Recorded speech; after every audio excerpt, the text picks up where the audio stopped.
Hey guys, thank you so much for clicking on this video. My name is Chris and I just got done watching Child's Play. And if you're here, you most likely just got done watching the movie as well. If you have not, please click away, guys. This will be completely spoiler filled. I'll be going into the ending of the movie, talking about some of the Easter eggs and callbacks to other Chucky films. I really think this is an enjoyable horror remake, so I would hate for it to be ruined for you. Also guys, don't forget, in my last video I talked about giving away some of these Chucky masks. I already contacted the winners from that video. The other half will be given away in this video, so be sure to like and subscribe if you want a chance at winning one. If you're already subscribed, don't even worry about it. As long as you like, you will be entered. From there, I'll be contacting you personally to get this mask to your home. But now, diving into this movie, I'm gonna start off with explaining some things you guys had questions on my spoiler-free review that I'll link down below or card right above me. I had some of you asking, why did this happen? How come this was that and this and that? So in recapping the movie, I'm also gonna touch upon some of the questions you guys had. That way the movie can make a little more sense to you, and then we'll jump into the Easter eggs and callbacks to other movies. And then this Sunday, guys, I'm really trying. It's probably going to be crappy, but I'm going to do a live stream for Spoiler Talk so you guys can chime in the chat. I'll be answering your questions and everything you have about this Child's Play movie. It would just be a nice little fun time. Alright, so this movie starts off with the origin of this new Chucky. You have to remember there are legal rights issues, and that's why we have two different versions of Chucky. The old one, who was possessed by a serial killer with voodoo, is still running strong. Hell, they even have a television series coming out next year on the Sci-Fi Channel. With this one, it's an AI killer robot, and we begin in the factory where an abused employee just has had enough and decides to remove all the limitations of this doll. This is definitely a theme on how our current society works, that people in foreign countries work so hard but get paid so little just to provide us the electronics us consumers are dying for. It's a real thing. I mean, places over there actually have safety nets because so many people are jumping off the roofs trying to commit suicide. Now, this particular buddy in question, though, came off the refurbished line, which is why even though it's AI capable, the first time Andy gets his hands on the doll, it's still pretty glitchy. It has some issues because all this factory worker did was remove its limitations. And speaking on the Barkley family, Karen Barkley in this movie, played by Aubrey Plaza, is a single mother. In a certain scene where Andy, played by Gabriel Bateman, is conversating with Chucky, he implies that his father left them, saying that everyone he knows just leaves. Very different in the fact that in the old movie, it's implied that that dad died. This does leave the door open if in a sequel, the real father of Andy decides to come into the picture, and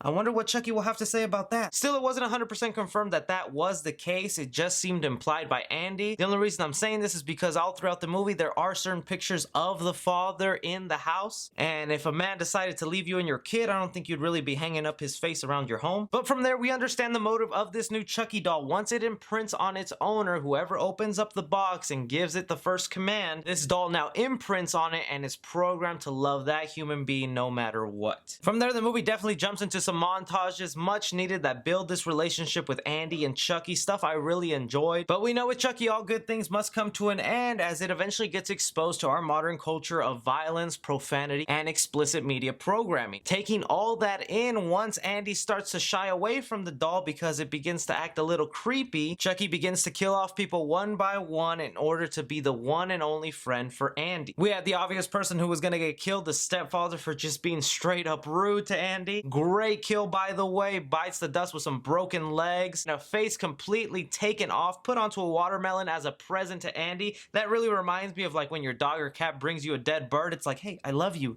Here's this. From there, Andy enlists the help of Pug and Phelan, his newly found friends, because they love the fact that this toy is capable of cursing and doing other maniacal things, to kill Chucky in what was probably one of the most heartfelt, high-peaking emotional scenes. Andy having to kill this doll, that hit right there, man. I never thought I'd feel that way for Chucky, but they did a good job there. Eventually leading into the hands of the mechanic, who, come on, my guesses were correct, your guesses was correct. This guy turned out being a perv, hiding secret cameras all over everyone's houses, spying on Aubrey Plaza. However, it is in this moment, though, when the mechanic gets his hands on the doll and tries to repair it rather quickly, I shall say. He had all the correct parts right there. There was no clear sense of how much time elapsed, if Chucky was there for 3 days, a week, or mere hours. He fixes the refurbished doll from what was wrong with it in the beginning, basically making it better and more capable than ever, which is why right away it starts going for the thermostat, it goes for the lights, it goes for the speaker, killing this sleazy perv in the goriest way possible. Absolutely heightening kill of this movie. But Chucky does learn from his past mistakes and goes, if I go back to Andy, I'll just get shut off and killed again, leading him to go towards Omar. That's why he goes to Omar instead back to Andy, because he knows if he just goes to Andy, they'll set up another trap or they'll find a way to just take him down, and this Chucky Chucky is learning from every mistake he makes. Once he does something wrong, he's not gonna repeat that mistake. Of course, leading to a brawl between Andy and Omar when Andy tries to tell him, hey, that's not your doll. He doesn't like you. Chode, it's not the Chode you think. While that's all going on, we did develop this new relationship with Mike Norris, Brian Tyree Henry's character in this movie. The fact that he constantly visits his mom and is kind of a mama's boy and really wants to protect her made it all that much more sad when Chucky goes after her. Now, a lot of you ask, why did Chucky kill her? In the basement when he was with the mechanic and he was overhearing from the cameras, he heard that this old lady was saying that her and Andy are best friends, which really sparked up Chucky's jealousy and wanted to take her out because he's the only one allowed to be his friend. Fast forwarding to Mike Norris putting two and two together, seeing that everyone who's being killed off has a connection to Andy, especially the face of the stepfather in a watermelon that was originally supposed to be a present for the detective's mom. He goes off to arrest Andy, blaming him for these deaths. But it's at this time where Chucky decides to go full AI, use the extent of his power, bring as many toys to life, attack people left and right, kidnap Karen in the back room, hanging her by her neck with a forklift. And even though it definitely seemed like Karen was about to die, Andy goes and saves the day as they take care of the doll, removing its head and ending the massacre. Now, if you saw the movie, you saw the very last scene is them taking away all the Buddy dolls as a recall in case any of these other toys were also left off their limiters and were going to go back, leaving us with one Buddy doll with glowing red eyes to hint for a sequel. Now, a lot of you are starting to guess and wonder, how is this possible? How could this happen? Can Chucky just jump into any doll and that's the new Chucky now? That limit has been taken off? No, what actually happened here was pretty clever, and it goes into the fact that I said once Chucky makes a mistake, he won't make that same mistake again because he'll learn from it and change his strategy. When Andy was walking into the back room, there were two Chuckies there. There was one on a shelf and then there was one hiding away waiting for him to jump out and get Karen and Andy. We as the audience were all assuming, oh, that's just a regular Buddy doll. The real Chucky is just using that Buddy doll to throw out its voice and bait Andy to go this way, even though Karen was like,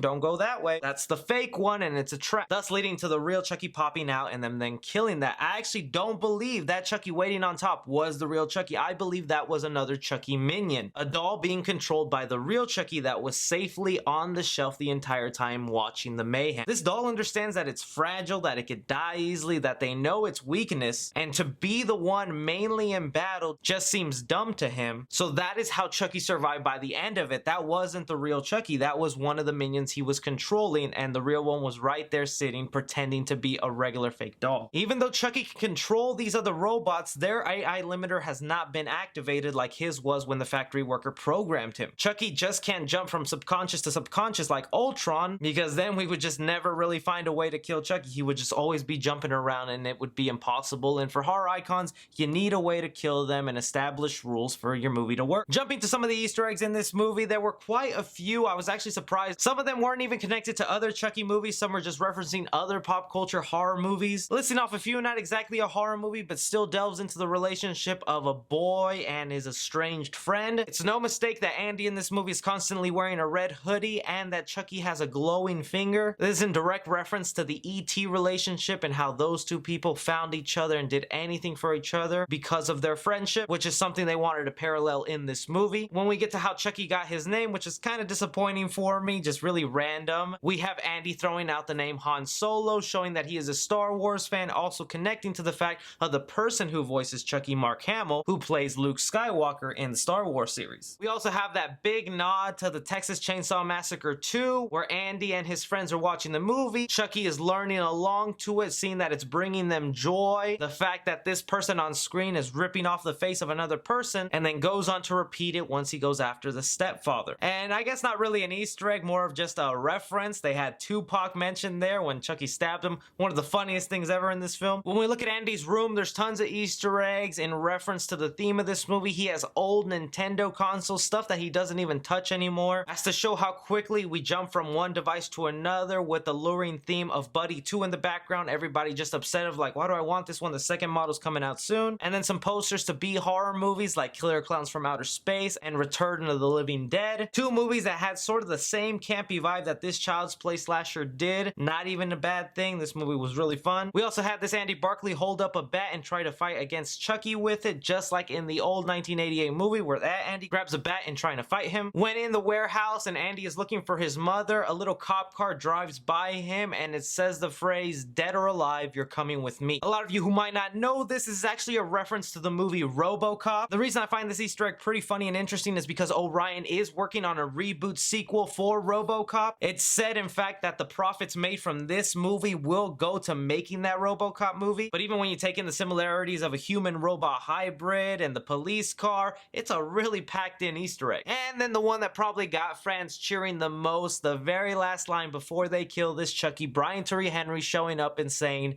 "This is the end." Very much a callback to how Chucky was killed off in the first 1988 movie being lit on fire with Andy saying, "This is the end, friend." So that was my basic explanation, answering some of the questions you guys had about this movie, also some of the Easter eggs I caught. If there's anything I missed or references that you caught, please go ahead and let me know down below. Curious to see what you guys come up with. And like I said, stick around Sunday for our live stream of Spoiler Talk, where you guys get to ask me questions through the chat and we can just explore the good and the bad of this great Chucky movie. Be sure to like and subscribe. Follow me on Twitter at 3C Film Review. As always, I'm Chris.